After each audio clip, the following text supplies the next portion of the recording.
Welcome back to Mansi study channel. दोस्तों आज है 9 दिसंबर 2023 और 9 दिसंबर 2023 से रिलेटेड करंट अफेयर्स के जितने भी क्वेश्चन बन सकते हैं आज की क्लास में सारे क्वेश्चन को कवर करेंगे और हर क्वेश्चन से रिलेटेड इंपॉर्टेंट पॉइंट भी मैं आपको बताऊंगी, तो आप लोग पूरा क्लास बहुत ध्यान से देखिएगा। और दोस्तों ये क्लास आपकी मॉर्निंग सुबह 7 AM पे डेली लाइव आती है। आप सभी लोग सुबह 7 बजे इस क्लास के लिए तैयार रहा करिए, इससे आपकी तैयारी करंट अफेयर्स में बेहतर होने वाली है और आगे आने वाले सभी एग्जामों में आप करंट अफेयर्स से रिलेटेड जितने भी क्वेश्चन पूछे जाते हैं एग्जाम हॉल में, आप सभी क्वेश्चनों का आंसर बहुत इजीली दे पाएंगे। चलिए आगे बढ़ते हैं और आज का पहला क्वेश्चन देखते हैं। आज का पहला क्वेश्चन लिखा है, हाल ही में 5 दिसंबर को निम्न में से कौन सा दिवस मनाया गया? Which of the following days was celebrated recently on 5 December? First option है अंतर्राष्ट्रीय स्वयंसेवक दिवस, सेकंड ऑप्शन है विश्व मृदा दिवस, थर्ड ऑप्शन है उपर्युक्त दोनों और फोर्थ ऑप्शन है राष्ट्रीय महिला उत्पीड़न दिवस।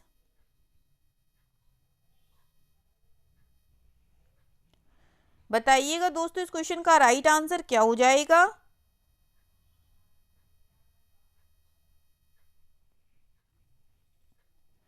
इस क्वेश्चन का जो राइट आंसर हो जाएगा फ्रेंड्स वह है हमारा ऑप्शन नंबर सी, उपर्युक्त दोनों। अंतर्राष्ट्रीय स्वयंसेवक दिवस और विश्व मृदा दिवस दोनों 5 दिसंबर को मनाया गया। चलिए इस क्वेश्चन से रिलेटेड इंपॉर्टेंट पॉइंटों को पढ़ लेते हैं।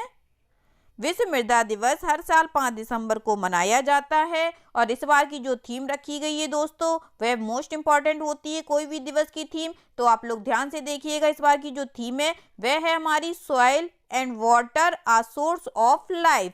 क्या है दोस्तों? Soil and water a source of life. स्वस्थ मृदा के महत्व पर ध्यान केंद्रित करने के साधन के रूप में विश्व मृदा दिवस प्रतिवर्ष आयोजित किए जाते हैं। दिसंबर 2013 में संयुक्त राष्ट्र महासभा ने 5 दिसंबर 2014 को प्रथम आधिकारिक विश्व मृदा दिवस के रूप में नामित किया है। ये दिवस थाईलैंड के राजा स्वर्गीय HM राजा भूमिबोल अत्यादेज का जन्मदिन के अवसर पर चुना गया है और अंतर्राष्ट्रीय स्वयंसेवक दिवस मनाया जाता है 5 दिसंबर को और इसकी जो थीम है दोस्तों वह है the power of collective action if everyone did. ठीक है दोस्तों, चलिए आगे बढ़ते हैं और नेक्स्ट क्वेश्चन देखते हैं। नेक्स्ट क्वेश्चन लिखा है दोस्तों, Forbes Asia heroes of philanthropy सूची में निम्न में से किस भारतीय बिजनेस लीडर्स को स्थान दिया गया है? Which of the following Indian business leaders has been ranked in the Forbes Asia Heroes of Philanthropy list? First option है नंदन नीलेकनी को, सेकंड ऑप्शन है KP सिंह को, थर्ड ऑप्शन है निखिल कामत को, फोर्थ ऑप्शन है उपर्युक्त सभी।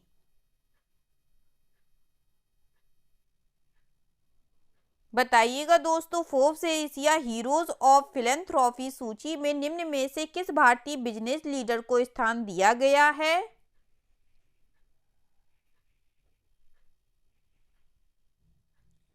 इस क्वेश्चन का जो राइट आंसर हो जाएगा फ्रेंड्स वह है हमारा ऑप्शन नंबर डी, उपर्युक्त सभी। इन तीनों को इसमें स्थान दिया गया है। ठीक है दोस्तों, चलिए आगे बढ़ते हैं और इससे रिलेटेड इंपॉर्टेंट पॉइंटों को पढ़ते हैं। Nandan Nilekani, KP Singh, Nikhil Kamath Forbes Asia heroes of philanthropy सूची में शामिल हुए हैं। Forbes Asia heroes of philanthropy list के 17वें संस्करण में 3 भारतीयों को शामिल किया गया है। फर्स्ट नंबर पर हैं नंदन नीलेकनी, इंफोसिस के यह सह संस्थापक और अध्यक्ष हैं। सेकेंड पर है KP सिंह, DLF के मानद चेयरमैन हैं। थर्ड ऑप्शन है निखिल कामत, जेरोथा के सह संस्थापक हैं। ठीक है दोस्तों, चलिए आगे बढ़ते हैं और नेक्स्ट क्वेश्चन देखते हैं। नेक्स्ट क्वेश्चन लिखा है फ्रेंड्स, हाल ही में किस देश ने वित्तीय जोखिम के लिए एक प्रांत एक नीति योजना बनाई है? Which country recently created one province one policy plan for financial risk? First option है रूस, सेकेंड ऑप्शन है भारत, थर्ड ऑप्शन है चीन और फोर्थ ऑप्शन है ईरान। जल्दी से बताइएगा दोस्तों, हाल ही में किस देश ने वित्तीय जोखिम के लिए एक प्रांत एक नीति योजना बनाई है?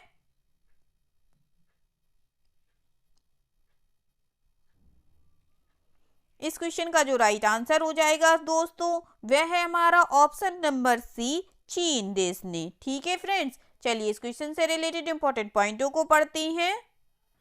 चीन ने वित्तीय जोखिम के लिए एक प्रांत एक नीति योजना बनाई है। चीन का नियामक प्रांतों के अनुरूप समाधानों पर जोर देते हुए वित्तीय जोखिमों के प्रबंधन के लिए योजना बनाने का आग्रह कर रहा है। राष्ट्रीय वित्तीय नियामक प्रशासन ने विघटनकारी बाजार व्यापार को संबोधित करने का संकल्प लेते हुए प्रमुख जोखिम पैदा करने वाले व्यक्तियों की जांच करने की योजना बनाई है। ठीक है दोस्तों, चलिए आगे बढ़ते हैं और नेक्स्ट क्वेश्चन देखते हैं। नेक्स्ट क्वेश्चन लिखा है फ्रेंड्स, हाल ही में Oxford word of the year 2023 किस शब्द को चुना गया है? Which word of recently selected as the Oxford word of the year 2023? First option है रिचको, सेकेंड होमर, थर्ड है परम क्राइसिस, फोर्थ है गोल्बिन मोड। जल्दी से बताइएगा फ्रेंड्स, इस क्वेश्चन का राइट आंसर क्या हो जाएगा?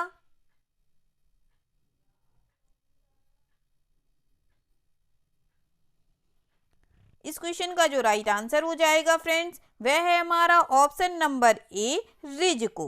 ठीक है दोस्तों, चलिए इस क्वेश्चन से रिलेटेड इंपॉर्टेंट पॉइंटों को पढ़ लेते हैं। ऑक्सफोर्ड यूनिवर्सिटी प्रेस द्वारा रिच को वर्ल्ड ऑफ द ईयर 2023 नामित किया गया। ऑक्सफोर्ड यूनिवर्सिटी प्रेस ने जनरेशन जेड की भाषाई पसंद को दर्शाते हुए रिज को वर्ल्ड ऑफ द ईयर घोषित किया है। ऑक्सफोर्ड डिक्शनरी के अनुसार रिज का अर्थ है किसी की शैली, आकर्षण या आकर्षण के माध्यम से किसी अन्य व्यक्ति को आकर्षित करने की क्षमता। ठीक है दोस्तों, याद रखिएगा, मोस्ट इंपॉर्टेंट लाइन है ये। चलिए आगे बढ़ते हैं और नेक्स्ट क्वेश्चन देखते हैं। नेक्स्ट क्वेश्चन लिखा है फ्रेंड्स, एशियाई पैरालंपिक समिति पुरस्कार समारोह में सर्वश्रेष्ठ युवा एथलीट का खिताब जीता है। Won the title of best young athlete at the Asian Paralympic committee award ceremony. First option है नीरज चोपड़ा, सेकेंड ऑप्शन है शीतल देवी, थर्ड ऑप्शन है अनाहत सिंह, फोर्थ ऑप्शन है अवनी लेखरा।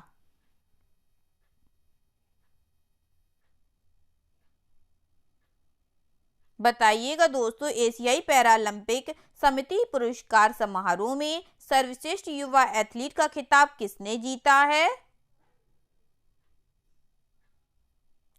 इस क्वेश्चन का जो राइट आंसर हो जाएगा फ्रेंड्स, वह है हमारा ऑप्शन नंबर बी, शीतल देवी ने जीता है। ठीक है दोस्तों, चलिए आगे बढ़ते हैं और इससे रिलेटेड इंपॉर्टेंट पॉइंटों को पढ़ते हैं।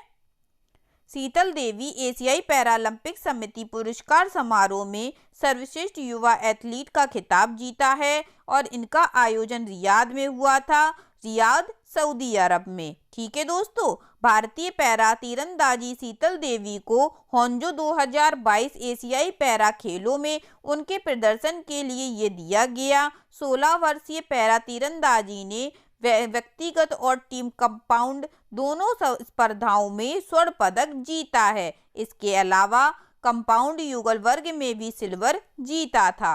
ठीक है दोस्तों, चलिए आगे बढ़ते हैं और नेक्स्ट क्वेश्चन देखते हैं। नेक्स्ट क्वेश्चन लिखा है फ्रेंड्स, 23वीं विश्व कांग्रेस में ISSA विजन 0 पुरस्कार किसने जीता है? Who has won the ISSA Vision Zero Award at the 23rd World Congress? First option है LIC ने, सेकंड ऑप्शन है टाटा ने, थर्ड ऑप्शन है RBI ने, फोर्थ ऑप्शन है ESIC ने। जल्दी से बताइएगा दोस्तों, 23वीं विश्व कांग्रेस में ISSA विजन 0 पुरस्कार किसने जीता है?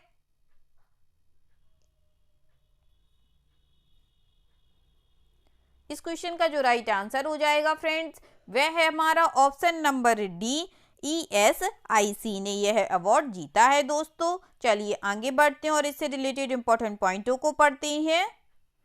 ESIC ने 23वीं विश्व कांग्रेस में ISSA विजन 2023 पुरस्कार जीता है। कर्मचारी राज्य बीमा निगम ने कार्यस्थलों पर सुरक्षा, स्वास्थ्य और कल्याण को बढ़ाने में महत्वपूर्ण योगदान के लिए ISSA विजन 2023 पुरस्कार जीता है। अंतर्राष्ट्रीय सामाजिक सुरक्षा संघ पुरस्कार देने वाली संस्था दुनिया भर में गतिशील सामाजिक सुरक्षा का समर्थन करती हैं। ठीक है दोस्तों, चलिए आगे बढ़ते हैं और नेक्स्ट क्वेश्चन देखते हैं। नेक्स्ट क्वेश्चन लिखा है फ्रेंड्स, दिसंबर 2023 में किसे भारतीय दिवाला और दिवालियापन बोर्ड IBBI का नया कार्यकारी निर्देशक बनाया गया? Who has been appointed as the new executive director of the Insolvency and Bankruptcy Board of India in December 2023? First option है रितेश जॉन को, सेकेंड ऑप्शन है जितेश जॉन को, थर्ड ऑप्शन है अनुज आहूजा को, फोर्थ ऑप्शन है विक्रम जोशी को।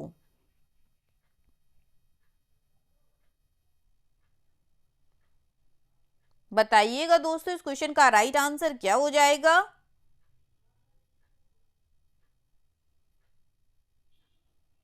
इस क्वेश्चन का जो राइट आंसर हो जाएगा फ्रेंड्स वह है हमारा ऑप्शन नंबर बी, जितेश जॉन को। ठीक है दोस्तों, चलिए इस क्वेश्चन से रिलेटेड इंपॉर्टेंट पॉइंटों को पढ़ लेते हैं। जितेश जॉन को भारतीय दिवाला और दिवालियापन बोर्ड IBBI का अध्यक्ष नियुक्त किया गया है। उन्होंने पहले विद्युत मंत्रालय में आर्थिक सलाहकार के रूप में कार्य किया था। वह 2001 बैच के भारतीय आर्थिक सेवा अधिकारी हैं। उनकी नियुक्ति कार्यभार ग्रहण करने के बाद से 5 साल या 65 वर्ष की आयु तक जो भी पहले हो वैध है। ठीक है दोस्तों, और IBBI का फुल फॉर्म है दोस्तों insolvency and bankruptcy board of India, और इसका स्थापना दोस्तों 2016 में हुई थी और इसका मुख्यालय न्यू दिल्ली में है। ठीक है फ्रेंड्स, सारे पॉइंटों को याद रखिएगा। चलिए आगे बढ़ते हैं और नेक्स्ट क्वेश्चन देखते हैं। नेक्स्ट क्वेश्चन लिखा है दोस्तों, हाल ही में GRSE ने भारतीय नौसेना को किस नाम से भारत का अब तक का सबसे बड़ा सर्वेक्षण पोत सौंपा है?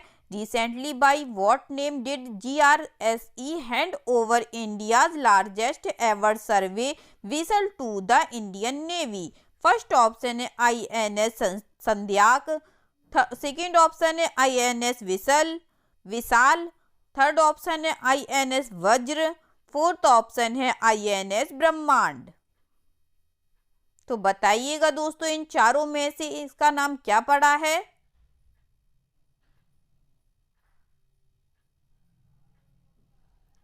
इस क्वेश्चन का जो राइट आंसर हो जाएगा फ्रेंड्स वह है हमारा ऑप्शन नंबर ए, INS संध्याक। ठीक है दोस्तों, चलिए इस क्वेश्चन से रिलेटेड इंपॉर्टेंट पॉइंटों को पढ़ लेते हैं।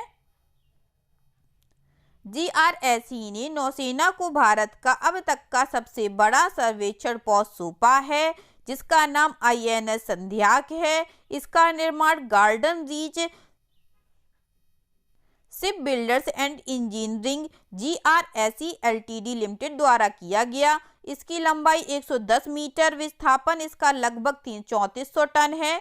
ठीक है दोस्तों, यह भारत का अब तक का सबसे बड़ा सर्वेक्षण पोत है।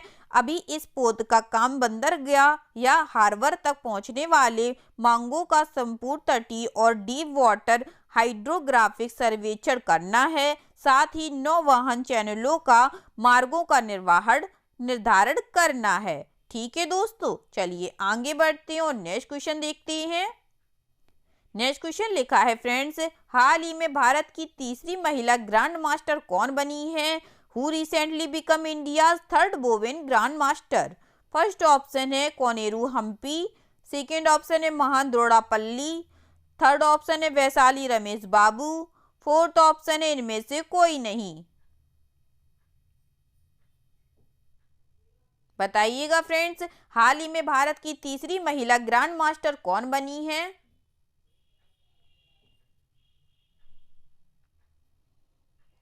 इस क्वेश्चन का जो राइट आंसर हो जाएगा फ्रेंड्स वह है हमारा option number C, Vaishali Ramesh Babu बनी है। चलिए इस क्वेश्चन से रिलेटेड इंपॉर्टेंट पॉइंटों को पढ़ लेते हैं।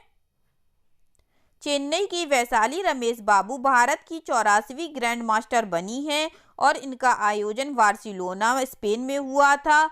कोनेरू हम्पी और हरिका द्रोणावली के बाद वैशाली भारत की तीसरी ग्रैंड मास्टर बनी है।